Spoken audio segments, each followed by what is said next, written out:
राज्यातील सर्वात मोठा राजकीय भूकंप ऐन आता लोकसभेच्या निवडणुकीच्या तोंडावर भाजप राष्ट्रवादी शिंदे गटाला सर्वात मोठा धक्का या प्रमुख नेत्यांनी केला। आता शरद पवार गटात प्रवेश आणि त्या संदर्भात ही सर्वात मोठी आणि महत्त्वाची बातमी।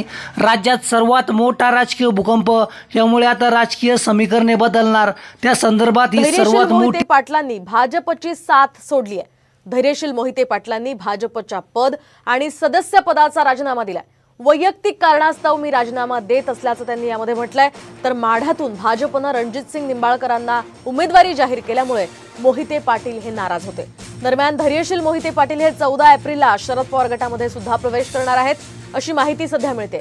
तर 16 एप्रिलला ते माढ्यामधून उमेदवारी अर्ज सुद्धा भरणार असल्याचं कळत आहे। त्यामुळे आता माढ्यामध्ये रणजितसिंग निंबाळकर आणि धैर्यशील मोहिते पाटील असा थेट सामना रंगण्याची शक्यता आहे। आणि या संदर्भात आपण अधिक माहिती जाणून घेऊयात आमचे प्रतिनिधी सागर आव्हाड यांच्याकडून। सागर, काय अधिकचे अपडेट्स सध्या मिळतात? धैर्यशील मोहितेंनी राजीनामा दिलाय भाजप पदाचा।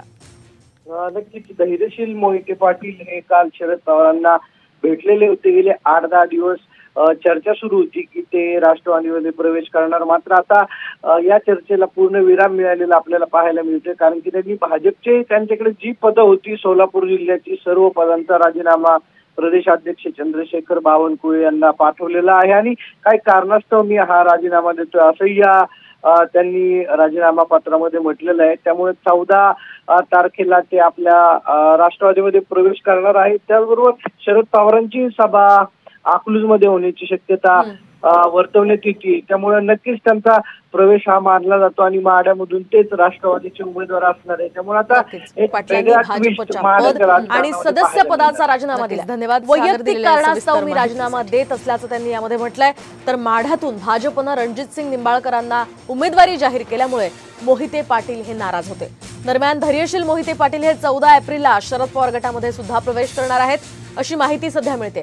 तर 16 एप्रिलला ते माढ्यामधून उमेदवारी अर्ज सुद्धा भरणार असल्याचं कळत आहे। त्यामुळे आता माढ्यामध्ये रणजितसिंग निंबाळकर आणि धैर्यशील मोहिते पाटील असा थेट सामना रंगण्याची शक्यता आहे। आणि या संदर्भात आपण अधिक माहिती जाणून घेऊयात आमचे प्रतिनिधी सागर आव्हाड यांच्याकडून। सागर, काय अधिकचे अपडेट्स सध्या मिळतात? धैर्यशील मोहितेंनी राजीनामा दिलाय भाजप पदाचा।